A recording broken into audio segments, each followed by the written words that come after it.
Fala pessoal, sejam bem-vindos a esta dica rápida aqui na eCode. Hoje você vai aprender rapidamente como criar um servidor de FTP localmente utilizando o Docker. Muitas vezes a gente recebe a demanda como programadores, para implementar aplicações que precisam fazer upload ou download de arquivos de um FTP.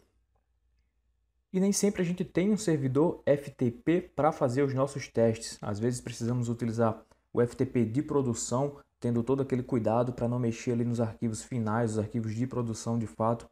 Ou então a gente precisa configurar um servidor FTP localmente e nem todo mundo tem essa experiência, de configurar um servidor FTP, de iniciar o serviço, saber como é que funciona exatamente e acaba gastando muito tempo com isso, com essa tarefa de configurar o servidor, que não é uma tarefa que de fato vai trazer tanto valor para a implementação da sua solução, Você precisa de fato trabalhar no seu código para entregar aquele projeto o mais rápido possível.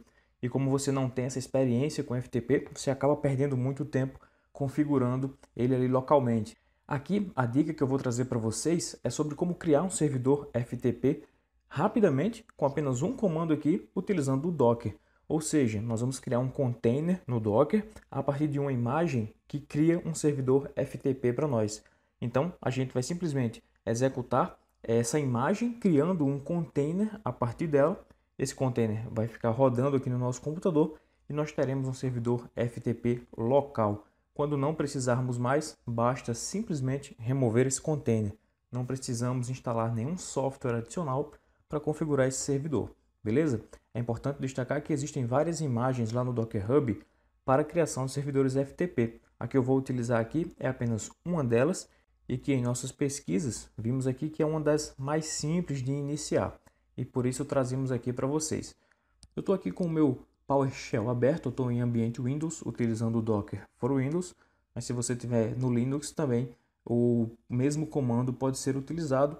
Talvez você precise adicionar ali um sudo no início para dar os devidos direitos à execução desse comando, beleza? Então eu vou copiar aqui e colar direto aqui no meu console o comando de execução para a criação desse container e nós vamos analisá-lo.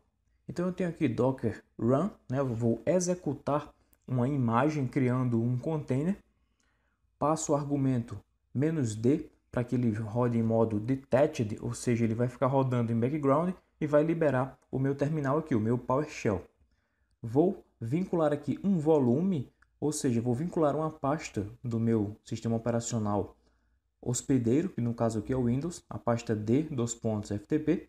Vincularei ela à pasta home/vsftpd, que é a pasta onde ficam os arquivos de fato desse servidor FTP que vai ser criado dentro do meu container.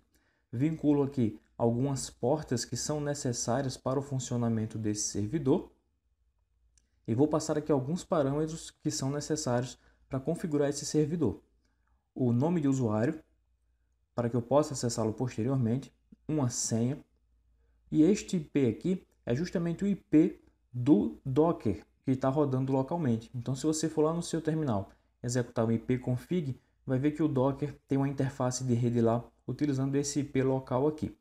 Vou dar ainda um nome para ele, definir como restart always, e aqui eu digo qual é a imagem que eu estou baixando, que é essa aqui do usuário bogen/ftp, que é o nome da imagem. Então vou executar aqui. Como eu não tenho essa imagem local ainda, ele vai fazer o pull, ou seja, vai baixar essa imagem para o meu computador localmente e então vai executá-la, criando assim um container. Para acelerar um pouco esse vídeo, eu vou fazer um pequeno corte aqui e volto assim que esse download estiver concluído.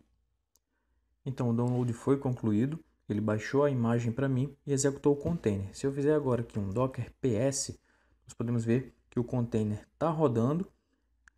Está aqui o nome que a gente deu para ele, chamamos de FTP, a imagem na qual ele se baseia. E agora nós já podemos usar o nosso servidor. Para isso, para acessar esse servidor FTP, eu vou utilizar um cliente de FTP muito comum, que é o FileZilla. Então, estou aqui com o meu FileZilla aberto e vou me conectar. Vou acessar aqui a partir daquele IP que nós informamos lá, o usuário que eu defini lá, a senha também. A porta, podemos informar aqui a porta 21, que é a porta padrão de FTP, ou deixar em branco que ele vai saber utilizar essa porta mesmo. Então, mando aqui Quick Connect e ele conectou para mim, ou seja, o meu servidor FTP está funcionando. Para fazer o teste, eu tenho aqui algumas imagens aqui no meu computador local. Vou arrastar essas imagens aqui, copiando elas para o meu FTP. Os arquivos foram copiados com sucesso e, se você lembrar, anteriormente nós vinculamos um volume a este container, ou seja, vinculamos a nossa pasta local a essa pasta dentro do container. Então, se eu vier aqui na pasta que eu criei, d/ftp, os arquivos estão aqui. Então, meu servidor FTP está rodando, eu já consigo fazer upload e download dos arquivos, e os arquivos estão sendo aqui gravados numa pasta local no meu computador. Se eu excluir aqui, volto aqui no FileZilla, vou apertar F5, ele limpou aqui a pasta também. A partir de agora, você já pode acessar o seu servidor FTP livremente, fazer o upload, o download, fazer com que suas aplicações se conectem a esse servidor FTP e então implementar as tarefas aí que forem necessárias. Então é isso, finalizamos por aqui este vídeo, esta dica rápida, porém bastante útil. Espero que você tenha gostado e não esqueça de deixar o seu feedback sobre esse vídeo. Curta, compartilhe e até a próxima.